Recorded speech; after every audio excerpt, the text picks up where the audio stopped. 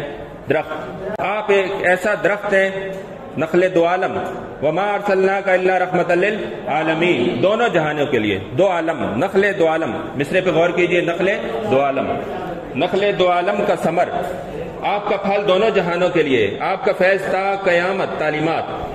اوج رفت کا کمر، آپ بلندی پر چمکنے والا چاند ہے، جس کی روشنی سے، جس کے نور سے پورا جہان منور ہے، پوری کائنات منور ہے۔ نخل دو عالم کا ثمر، بحر وحدت کا گوہر، لفظی معنی دیکھیے پھر تشریح دیکھیے۔ بحر کسے کہتے ہیں؟ سمندر کو۔ وحدت ایک ہونا، اکیلا ایک ہونا، گوہر موتی۔ آپ اس پہ غور کیجئے، بحر وحدت کا گوہر، آپ توحید کے سمندر کا موتی ہیں، آپ نے توحید کا درس دیا، آپ توحید کے سمندر کا موتی ہیں، آپ نے توحید کا درس دیا، کفر و شرک میں مبتلا تھی دنیا، آپ نے کہا قل هو اللہ احد اللہ الصمد لم یلد ولم یولد ولم یکن له کفوا احد۔ چشمہ کثرت کا کمل، کثرت زیادہ تعداد میں، لیکن یہاں مراد ہے کائنات، پوری کائنات، آپ پوری کائنات میں کمل کے پھول کی طرح ہیں، کمل کا پھول جو پانی میں اوپر اگتا ہے، کائنات میں خوبصورت پھول۔ اگلا شعر دیکھیے، ہے تمنا کہ رہے نعت سرے خالی، نہ میرا شعر نہ قطع نہ قصیدہ نہ غزل۔ نعت میں جن اصناف سخن کا، کون کون سی قسموں کا ذکر ہوا ہے شاعری کی؟ پہلی دیکھیے جی، شعر، دوسرا ہے قطع، اس کو قطع بھی بعض لوگ پڑھتے ہیں، قطع کا مطلب ہے ٹکڑا، ایسی نظم جس میں کم از کم 2 شعر ہوتے ہیں، زیادہ کی پابندی نہیں ہوتی۔ اس کے بعد غزل، قصیدہ، قصیدہ کسی کی مدح خوانی کرنا، تعریف، کسی کے اوصاف بیان کرنا، قصیدہ قصد سے نکلا ہے، قصد کے معنی ارادہ، مغز گودا، کسی شخص کی تعریف کی جائے منظوم صورت میں، شاعری کی صورت میں، اس کو کیا کہیں گے؟ قصیدہ۔ اور جو شخص اس دنیا سے رخصت ہو جائے اور اس کی تعریف شاعر کرے تو اس کو کیا کہیں گے؟ مرثیہ۔ کسی وفات پا جانے والے شخص کے اوصاف کا ذکر کرنا دردمندی کے ساتھ، اس میں بڑا درد ہو، سوز ہو، تڑپ ہو، تو اس کو کیا کہیں گے؟ مرثیہ۔ تو یہ قصیدہ، شاعر کہتا ہے میں قصیدہ کہوں، غزل کہوں، شعر کہوں، قطع کہوں، میری محبت آپ کے ساتھ ہے، نظر میرے دل کی پڑی درد کس پر، جدھر دیکھتا ہوں ادھر تو ہی تو ہے، ادھر تو ہی تو، میری محبت آپ کے ساتھ ہے، اور آدمی کی جس کے ساتھ محبت ہوگی وہ اسی کے ساتھ ہوگا۔ المرء مع من احب الیہ، شاعر کا نظریہ عقیدت و محبت کا رشتہ دیکھیے۔ نہ میرا شعر، قطع، قصیدہ، جو بھی کہوں، جس صنف سخن میں میں تب آزمائی کروں، لکھوں، شعر کہوں، قطع کہوں، غزل کہوں، قصیدہ کہوں، سب میں آپ کی تعریف ہو۔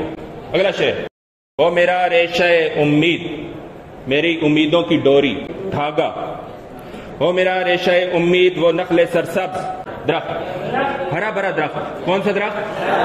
ہرا بھرا درخت. وہ میرا ریشہ امید، وہ نخل سرسبز، میری امیدوں کی ڈوری، میری امیدوں کا دھاگا ہرے بھرے درخت میں بدل جائے، اور میری تمنائیں، میری آرزویں، ان کو خوب پھل پھول لگے، اور وہ تمنا تیری ہی تمنا ہو. تمنا ہے تیری اگر ہے تمنا، تمنا ہے تیری، تیری آرزو ہے اگر آرزو ہے، تیری آرزو ہے اگر آرزو ہے. ہم میں مشتاق اور یہ بیزار، یا الہی یہ ماجرا کیا ہے. ہم تو آپ کو پڑھانا چاہتے ہیں اور سر نیچے کر کے بیٹھے ہو. یہ جو سر نیچے کیے بیٹھے ہیں جان کتنوں کی لیے بیٹھے ہیں. وہ میرا ریشہ امید، وہ نخل سرسبز جس کی ہر شاخ میں ہو پھول، ہر ایک پھول میں پھل. میری امیدوں کے درخت کو پھل پھول لگیں، آپ کی نظر کرم سے لگیں. میری تمنائیں، میری آرزویں اور بڑھیں، میری محبت اور بڑھے، میرا عشق آپ کے ساتھ اور بڑھ جائے، میری محبت آپ کے ساتھ اور بڑھ جائے. میری جو تمنا ہے وہ آپ کی تمنا ہے، آپ کی آرزو ہے، آپ کے ساتھ محبت ہے، تو یہ اور بڑھتی رہے. اور اس میں آپ نظر کرم کریں، محبت اور بڑھے گی، اس میں ترقی ہوگی اور میری محبت پروان چڑھے گی. مولانا ظفر علی خان کہتے ہیں دل جس سے زندہ ہے وہ تمنا تم ہی تو ہو، ہم جس میں بس رہے ہیں وہ دنیا تم ہی تو ہو. وہ میرا ریشہ امید، نخل سرسبز درخت کی نسبت سے پھل پھول، یہ ساری اس کی مناسبت سے آ گئی. یہ صنعت مرات النظیر. 2 شعر رہ گئے. رخ انور پر نور چہرہ، مرنے کے بعد بھی آپ کا چہرہ سامنے رہے اور مشعل بن کے، دیا بن کے حشر تک میرے ساتھ رہے. رخ انور کا تیرے دھیان رہے، توجہ رہے، بعد فنا مرنے کے بعد چہرہ انور سامنے رہے. میرے ہمراہ چلے راہ عدم، دوسری دنیا میں مشعل بن کے، دیا بن کے، چراغ بن کے میری رہنمائی کرے. اس کے انوار و تجلیات دوسری دنیا میں میرے ساتھ رہے. محبت کا جذبہ. آخر میں کہتے ہیں کہ میدان حشر میں جب پہنچوں یہ قصیدہ میرے پاس ہو. محسن کاکور بھی کہتے ہیں آخری شعر، صفے محشر میدان حشر میں تیرے ساتھ ہو تیرا مداح، تعریف کرنے والا. مداح کون ہوتا ہے بھائی؟ تعریف کرنے والا. مدح تعریف کو کہتے ہیں، اور مداح کسے کہتے ہیں؟ تعریف کرنے والا. سبجیکٹ فائل ہے، تعریف کرنے والا. صفے محشر میں تیرے ساتھ ہو تیرا مداح، یہ مدح خوانی میرے لیے سرمایہ حیات ہے. محمد صلی اللہ علیہ وسلم کی محبت دین حق کی شرط اول ہے، اسی میں ہو اگر خامی تو سب کچھ نامکمل ہے. محمد کی محبت دین حق کی شرط اول ہے، اسی میں ہو اگر خامی تو سب کچھ نامکمل ہے. مولانا ظفر علی خان کہتے ہیں صفے محشر میں میدان حشر میں تیرے ساتھ ہو تیرا مداح، میں آپ کے ساتھ ہوں. المرء مع من احب الیہ، آدمی جس سے محبت کرتا ہے وہ اسی کے ساتھ ہوگا. آپ جس سے محبت کرتے ہیں قیامت والے دن اس کے ساتھ. شاعر کی محبت حضور سے، وہ حضور کے ساتھ ہوگا. ہاتھ میں ہو یہی مستانہ قصیدہ، مستانہ قصیدہ جس میں محبت و مستی ہو اور عشق سے بھرا لبریز ہو یہ قصیدہ. یہ غزل میرے کام آ جائے جس میں محبت ہو، تڑپ ہو، ایسا قصیدہ محبت سے لبریز ہو کہ یہ قصیدہ میرے کام آئے اور محشر میں آپ کو پیش کروں. یہاں پہ ہمارا آج کا لیکچر ختم ہوا. وما علینا الا البلاغ.